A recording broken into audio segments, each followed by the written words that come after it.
PingSunday has the special permission of Coach Chen Kangning. Please don't upload the video without the permission of Coach Chen and PingSunday. What does this mean?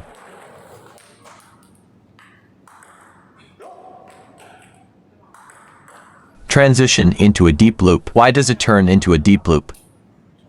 Position yourself a little behind and above the ball. It's just a gathering technique. There's a distinction from the usual topspin, sidespin up and down. They can't quite find the right feel. They might only be familiar with standard topspin up and down. Finding the outside middle is easier for them to grasp. What should we do if we can't learn to loop? We have alternatives. What is an alternative? It's relatively simpler. You see, when I'm looping, isn't it still coming to this point? This is a regular serve, right? This is a standard backhand, but when I want to perform a loop serve, I can do it while the ball is falling. I let it drop instantly. First, you need to relax your paddle. Okay, when the hand drops with the ball, is the hand slightly lower than the ball? Alright, being slightly lower is very simple. Anyone can do this, right? Anyone can execute a spinning ball, right? Then I add the previous action to make it consistent. This is a common forehand position, right? So, do I need to position the paddle in front? You can't just say you want to push, can you? Even a beginner knows what you're trying to do, right? So the push drops immediately after contact. But this can only create long and particularly powerful strokes. Executing a short push is actually very simple. A short high push would also be effective. It will also include the necessary action. Then make a deceptive move, right? Some people think it's just a little side spin. Right, it's a brief lift with an angle. I think this doesn't match what I just explained at all. This arching motion is easy to grasp, isn't it? This is a bit complicated. Then you go sideways down and sideways up. Next, add a lifting spin to the arc. The initial part is meant to make your shots appear identical, right? Just like the side arc. The final part is to give the opponent a quick fake.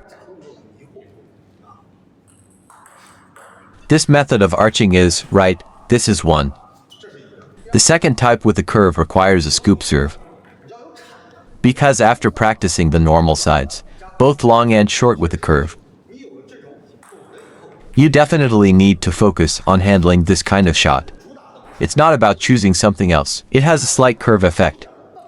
Drop it low and push it out. This shot is tricky. It's because the spin isn't very straightforward. This creates a huge contrast with such a strong topspin ball, right? Once the contrast is established, the opponent's control will improve. So this serve has one reverse topspin and one regular topspin. Use these 2 points to control your opponent. This is the main strategy for your forehand serve. However, do not overlook an important detail, which is the backhand with a bit of speed. This detail is quite tricky. Why is that? You see, if you don't pay attention to this area, it must have some significance, but precisely because you keep limiting him to such a short range. This area is sometimes a focal point.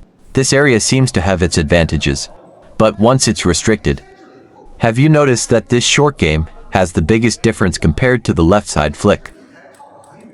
Whereas this, on the contrary, lacks essential restraining power in the routine. You can make the ball always stick to the edge when it just comes in or just drops down.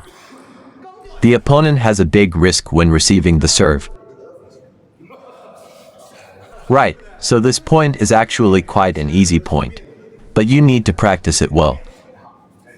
If you can't serve it, the serve will go wrong. Others can attack you blindly. So in the practice of serving at this point, if you want to use this point as a control point, you need to put in the effort. It's not just about us being able to hit the ball on the table. Can you deliver 10 against 10? Can you deliver 9 against 9? This is about creating serves. But if you're serving from the left side, I think everyone has a reason why they can't serve well. That little girl just now couldn't find the table at first. You always feel like this table is the opposite, so you will subconsciously move forward with the ball. Once you subconsciously move forward with the ball, you effectively push it away. Therefore, the left side circular serve must be directed towards yourself.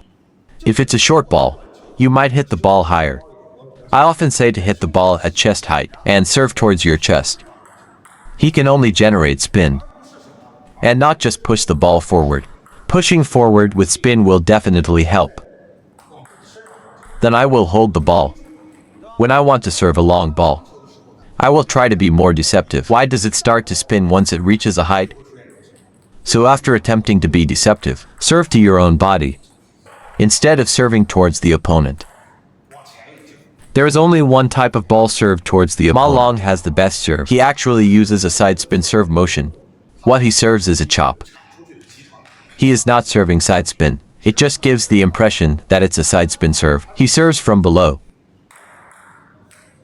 It looks like a side spin serve. Actually, at this moment, he's not putting any spin on it, and he has less power. He has less power, so this type of ball doesn't depend on spin. It's just annoying. It's similar to what I just mentioned about the hook shot. It's not a standard side spin or undercut serve. Since Ma Long is serving a side spin serve, he's not cutting it. He is executing a half fly, half hip motion. This serve is the same. He doesn't have this skill personally, although it started off quick at first. But this type of spin is aimed at opponents who are at a slightly higher level. He should be able to effectively combine his strengths. But I can utilize this method.